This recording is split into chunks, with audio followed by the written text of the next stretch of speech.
Oo, sa jeep? Yeah, sa itlog. Na paano, Ayun na, kay nanay. Paano gumawa ng itlog na pula. Oo, Or nasa something trailer like na. that. So kasi kami, may nakalagay na joke na sa script. Pero dahil na ilang beses na namin siyang sinasabi, so parang hindi na siya nakakatawa. So kami, nagpaalam kami ni Kuya Mix, Kuya Miguel. Si Villa, our writer. Our writer, na Kuya Mix, baka pwede ko namang ibahin yung joke na nakasulat sa script. Kasi parang kung i-deliver ko siya kay JM, hindi na siya matatawa eh. Kasi sobrang alam na niya yung joke.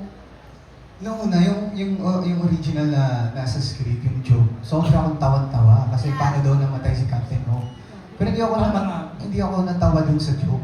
Kasi hindi ko kilala si Captain Hook. Kaya siya natawa. Pero dahil Ulit, nga... natawa ako ngayon. Dahil hindi ka natawa. Pero dahil nga ilang beses na din niya nabasa yung joke, so sabi ko, baka pwede kong... baka pwede kong ibahin yung joke. So madami pa akong Daming naisip. baon, ha? Na nagtanong pa ako, sabi ko sa mga Kuya Art, Kuya, may joke ka ba dyan? Ganito, ganyan. Kasi kailangan ng jokes na medyo sobrang, hindi ko din alam. Na yung time na parang kailangan pati ako matawa. So, ang dami kong hiningi. Tapos, ang nangyari, yung napili kong joke, alam niya, so binasag niya yung joke ko. Wala sa script. So, mas nakakatawa. So, wala talaga sa script yun. Na, So, nasa pelikula pa rin. yeah. Okay. So, pakiulit na. Charot na. Joke. Joke. So, yun. Okay ka na, Golden? See, I think we have questions from, of course, our dear friend June Lalin. Hi, June! Ayan, about the movie to sure na sure ako. Pili ko ayaw about the movie. Eh, kasi, about the movie, syempre. Siyempre, kahit Sunday. You always need to support yung June Lalin, Alam ano? mo, Eric dyan, kahit Sunday talaga nandito tayong lahat. Kasi nga sabi, national aminan. Thank you, June! Although, na-disappoint kami, walang inamin. Kasi, yun na yun. Pero ano masasabi nyo, JM Piang? Katulad nito, siyempre, parang lahat nakatutok, expected na may aaminin. Pero yun nga, hanggang ligawan pa rin kayo. So, pag ganito ang sinasabi nila na, ay, na-disappoint kami, kaya namin. May inamin Sasabihin naman na sila. Hindi always Nagagawa. us, but us na talaga. Oo. Pero yun, Almost pa Ano yung title ng pelikula, yun yung... yun na yung sagot. hindi kayo sa May 6 kayo aamin. Kasi showing day. Oo. Abangan mo. Malay mo. Diba? Parang gusto namin sumama sa Cheddar Tour. May Cheddar Tour, no? Meron! Of course, may premiere night tayo yung June. Ikaw pa ba? Piling ko tayong mag-aaminan. Pero eto na Ay, huwag tayo pressure, JF yan. Pero Hindi ano, sa panalo. syempre ang nakaka-touch, si Dustin Yu, kahit sabihin mo, may talagang, kung kinikirir niya, no? Talagang,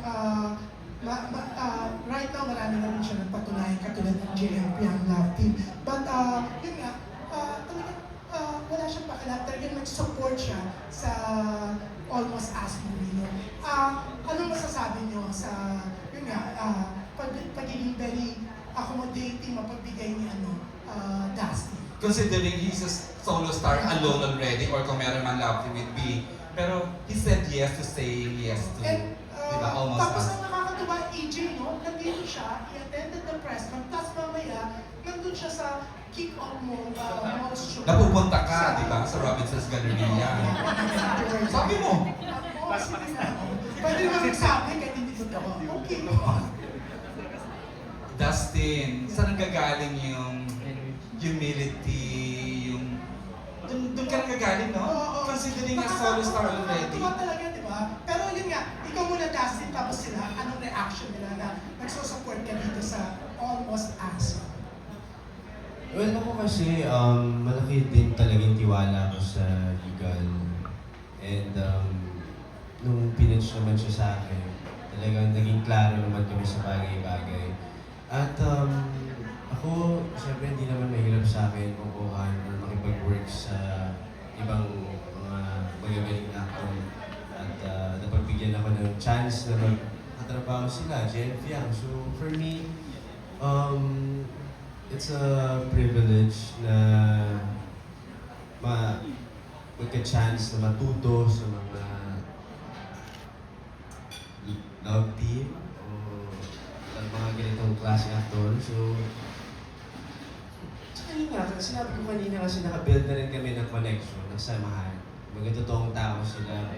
For me, yun talaga yung nagpa-ano sa akin. At alam niyo ba, gauging from my Star Cinema experience, a special participation role is a special participation role. Yes. Talaga. Iba, hindi siya cameo, hindi siya sa... Diyan ako naniniwala, napaka-importante nung role ni Dustin as Kenzo in a very special participation role. Mas maganda nga, mas nakaka-touch na.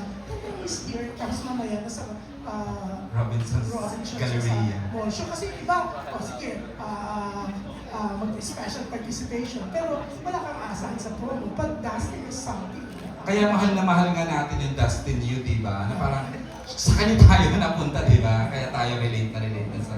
Ako may bias ko yan eh, alam nyo yan, di ba? Pero yan, ano may action mo, GN? Ako yung una pa lang nalaman ko si Dustin yung gaganap ng Kenzo. Perfect. Oh. Kasi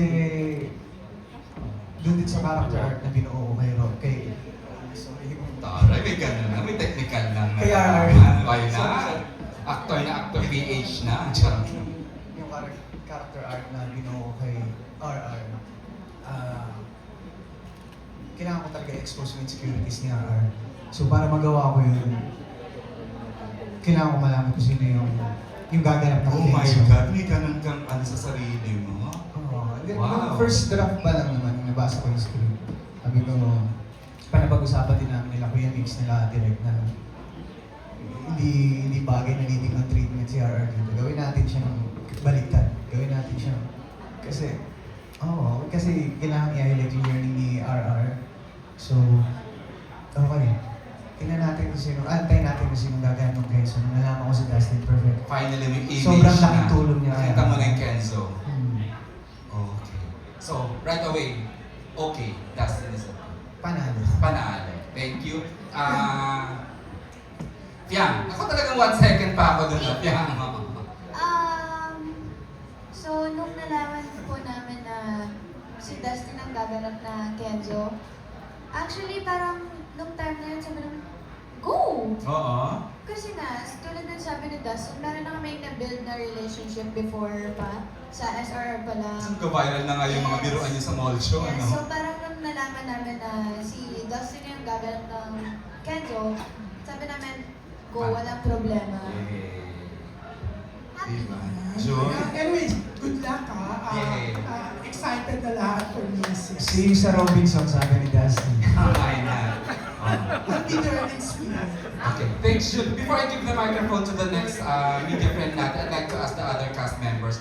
JM, make us kwento kasi yung